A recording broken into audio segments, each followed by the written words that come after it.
Hey everyone, how's it going? Thanks for joining me once again and welcome back to the channel. So it has been a couple of weeks since I've last done a video.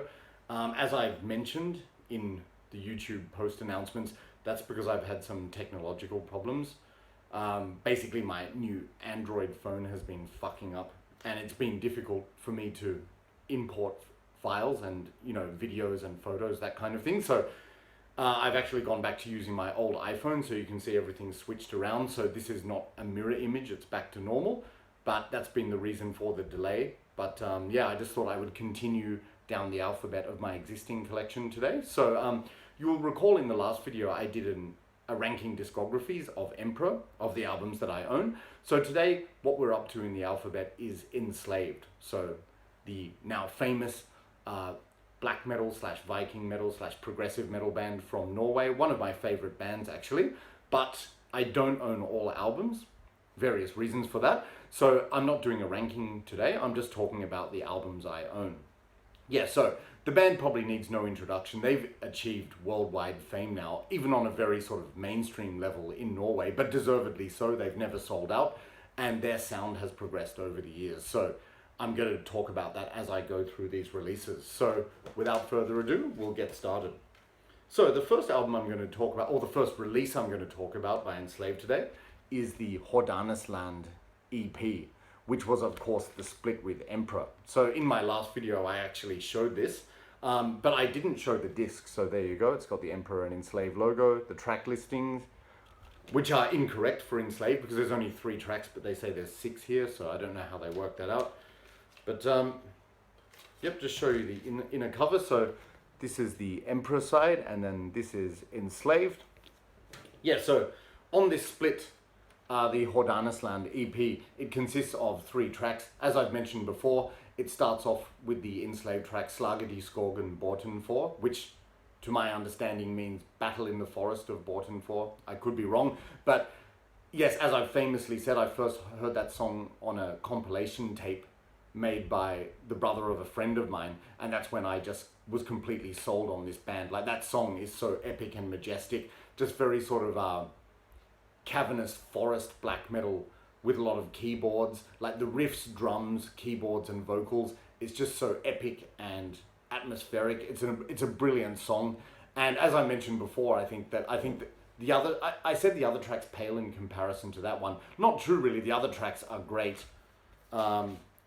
Them being Slaget and Alforder Odin and Andy Farah. Yeah, they're all great tracks, but my favorite track is Slagerdiscogen Borten for. So this is sort of classic Enslaved, where it's quite funny. Enslaved have been labeled as a Viking metal band, but I really think, what exactly is Viking metal? I think it's primarily determined by the imagery and the lyrical content, but sonically I always think that especially early Enslaved sounded more like technical Norwegian black metal, but whatever the label, it's brilliant.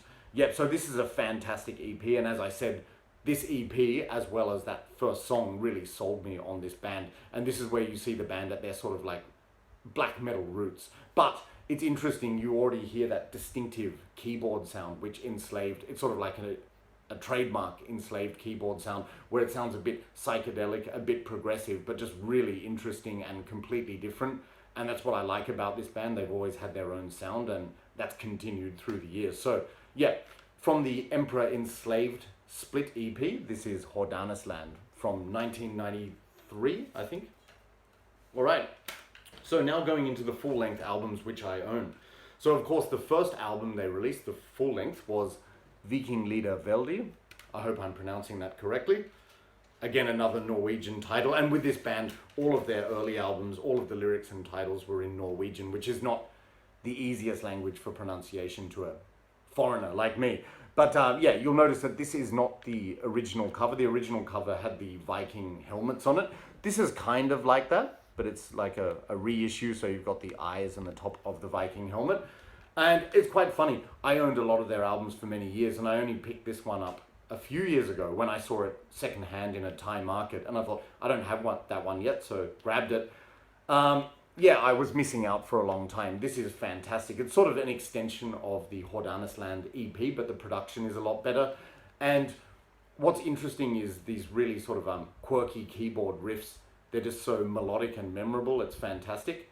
And what I think is really distinctive about this album is that it's more the instruments telling a story. Like, yes, there are the raspy sort of black metal vocals from Grutler, the lead vocalist, but it's sort of, while there are vocals, they don't dominate the song. So there are really prolonged sections in songs where it's just instrumental. So it's really sort of like the instrumentation telling the story, which is quite interesting because in later albums it was more the vocals which told the story. But yeah, in any case, absolutely brilliant release. It really captures that early 90s second wave Norwegian black metal sound.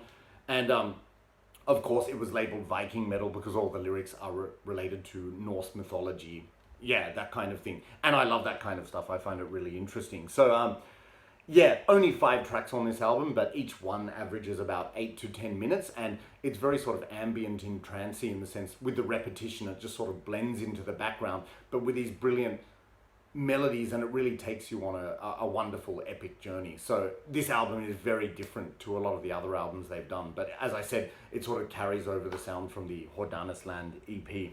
So my favorite track on this album, as I've said before, I hope I'm pronouncing this correctly, is track 2, which is called Vertranot, I think. Just the fast riff in that song, where it really like launches into full throttle. It's just a sick riff, like blistering. The notes are brilliant. And when I saw this band perform live, actually, for the first and only time in my life, I remember they just nailed that riff, and it was sick, like really awesome show. So yeah, also for nostalgic purposes of that show. But yeah, in any event, all 5 tracks on this are great. The first track has got some really quirky keyboard melodies, but yeah, the whole thing is good. So great stuff. So just showing you the disc. You see here it says promotion use only, not for sale. That's because I bought this in a Thai market, so I don't know where the seller was getting it from, but it was secondhand and a good price, so that was cool. And it's actually 2 discs on this, because it also includes the Hordanes Land EP. So that's nice to have that, another copy of that, and the first album in this one package. Yep, so cool cover art. As I said, it's a reissue. And then this booklet, it's just got all of the lyrics and pictures of members of the band. So this is when they were the original 3-piece, which is Grutler on bass and vocals, Ivar on guitar, and Trim Thorsen on drums. Yep, so fantastic Viking metal album, Viking Lieder Veldi. All right, now we're coming up to the albums which now I've owned for years. This next one, just spoiler, it's undoubtedly my favorite Enslaved album of all time. This is Enslaved with Frost. Yep, so I think this is considered a classic in the modern Norwegian black metal sound. When I say modern, I mean second wave. Yeah, I bought this album when I was in the last year of high school, so about 17 years old, after I had heard this EP. And as I have maybe famously said before, this was the album that got me through the last year of high school. You know, it's a very difficult year. You have to work hard and study a lot, and I did, but I listened to this album pretty much every day in the last year of high school. So what is cool about this one, it's got a much more sort of a polished, slick production, but without selling out. But like, just these songs, they are so atmospheric and majestic. They make you picture yourself, you know, gazing upon the fjords in Norway, or walking through a forest, or standing on a mountain like that. It really invokes that like magical atmosphere. And you can see here the way the band members portray themselves. It's in, you know, Viking attire, apart from Ivar, which is like BDSM. He actually mentioned in the documentary that he didn't know what he was thinking at the time, but he was going for that sort of Sodom look, but he ended up looking like something quite different. But anyway, this is an absolutely brilliant album. It starts with the keyboard track instrumental Frost, which is very tinkly and atmospheric, invoking this majestic atmosphere. And then you've got Loka, which is a brilliant track, like awesome riffs in that, and that evil laugh at the end. Fenris is great as well, amazing riffs in that, and that's got a sort of gallop to it. But and then a kind of like high-pitched string guitar solo at the end, which really invokes the images of Viking ships, to me anyway. Svarta Vidda is also great, and their use of keyboards in that song, it's really sort of deep and eerie and majestic, fantastic. And the vocals, which at this stage with Grutle, it was still sort of like just the raspy vocals, but the screams are so impassioned in that song. Then track 5, Yggdrasil, that's interesting because that consists of fretless bass, tambourine, and Grutler's clean vocals. So that's really what captures the essence of Viking metal, in my opinion. Not just the lyrical content and imagery, but those kind of clean vocals, which were initially done by Cawthorne of Bathory, I suppose. But yeah, that's got a very sort of folky atmosphere, and I think that inspired a lot of subsequent bands. That song Yggdrasil, which is great. Blod is great as well, especially the keyboards in that song, again just invoking this Norse Viking atmosphere. It's brilliant. Gilfar Ginning, the use of keyboards is amazing, and the clean vocals in that I just love, you know, the chorus, the way it's sung. Vortan is like a vitriolic, fast sort of battle cry of a song, blast beats and crazy fast riffs. It's great.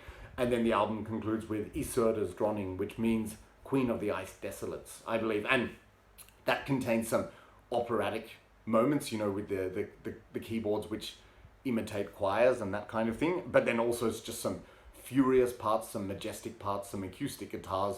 So it's really got everything. Now, just show you the cover. This is pretty cool because this is the actual cover just of the Norwegian fjords, but the version I got have those stickers superimposed. Blue disc, appropriately.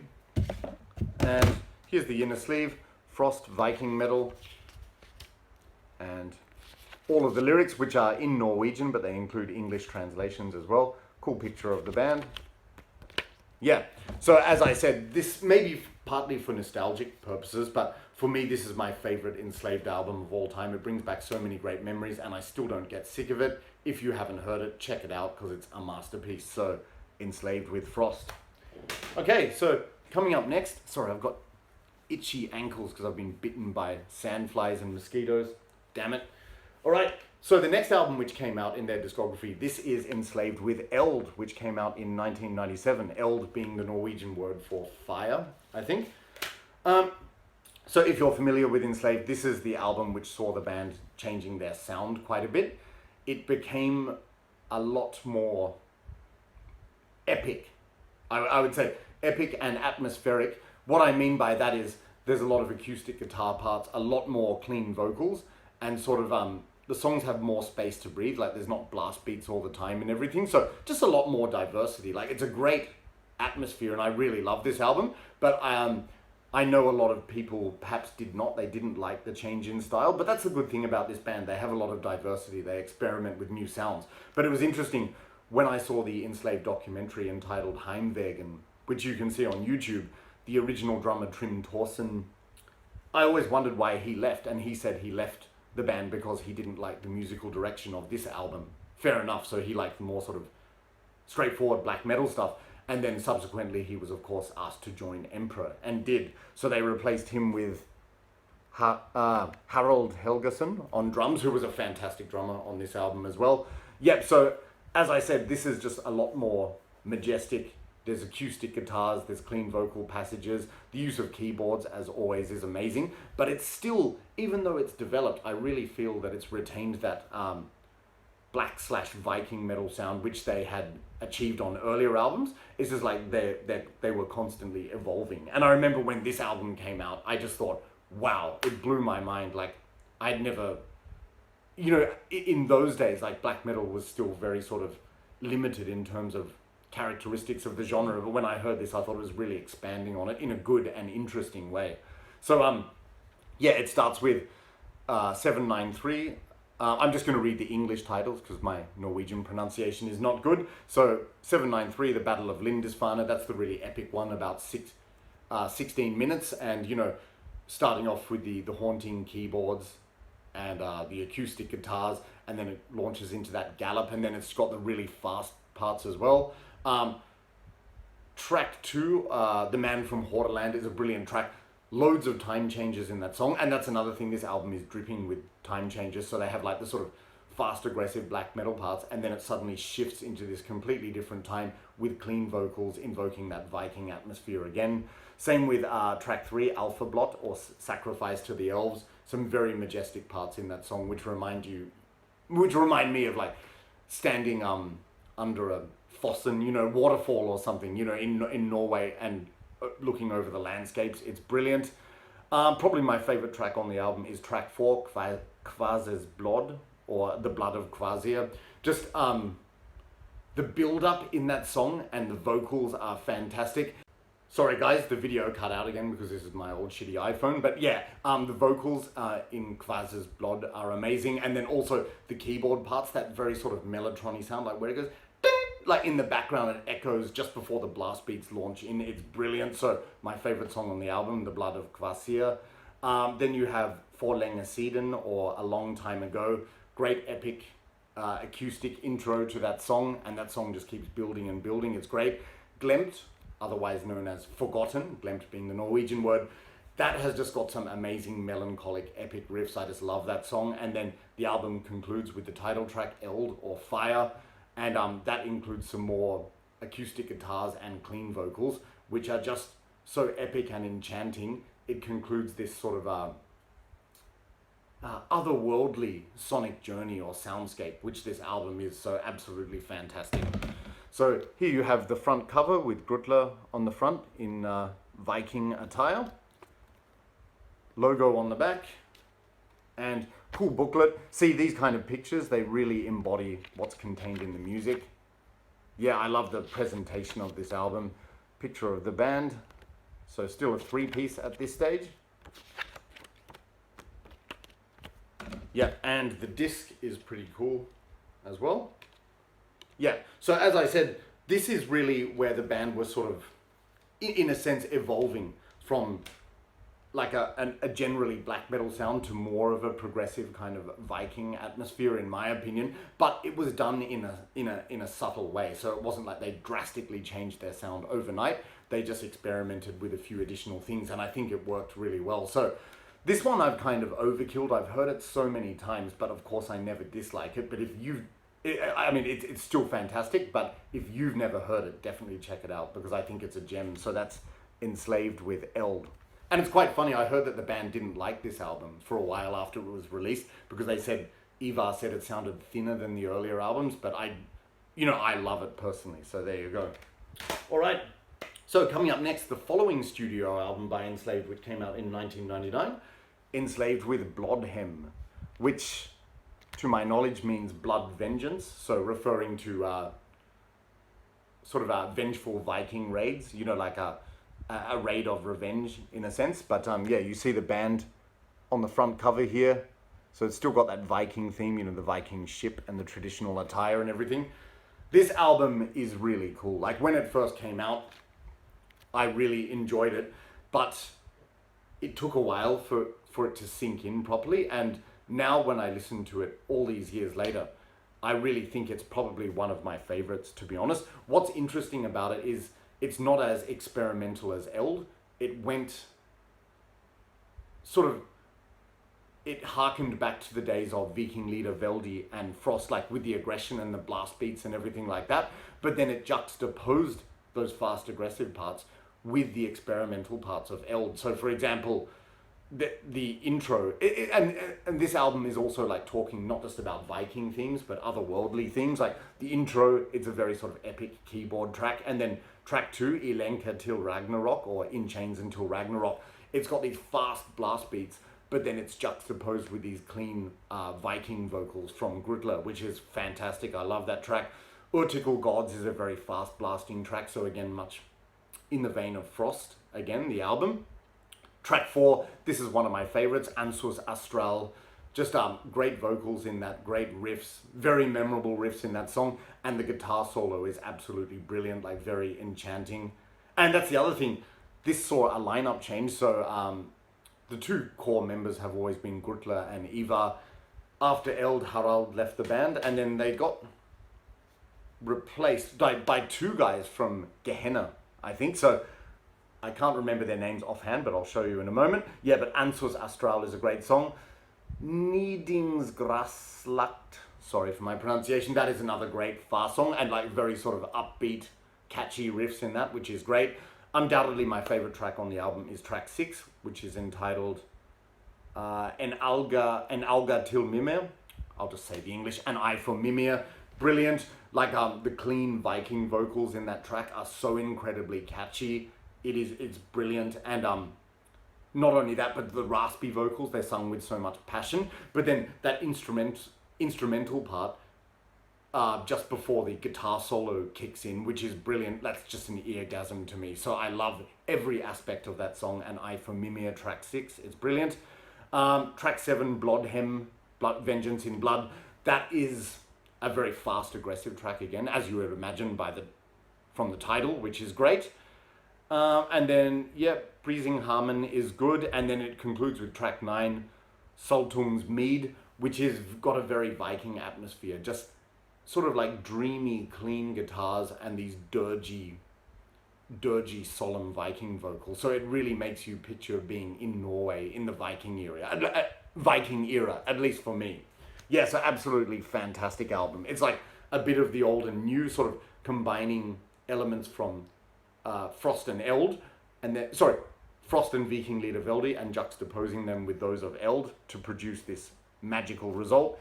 And this was the first album produced by Peter Tegtren from Hypocrisy and Abyss Studios. So as you can imagine, the production is really clean, but in a good way. You can hear everything, and the keyboards are fantastic. It just has this mammoth, monumental sound. So Digipack, but the old slim one. Nice disc here. Cool album cover. And then you've got all the lyrics and the band members. So there's Grutler, Eva, I think, yep, so with a newly shaved head. This is a pretty cool picture. And that sort of embodies the epicness of this album. Is epicness a word? I don't know. And yeah, so here we have the 2 members who I think were from Gehenna. What were their names? Dirge Rep and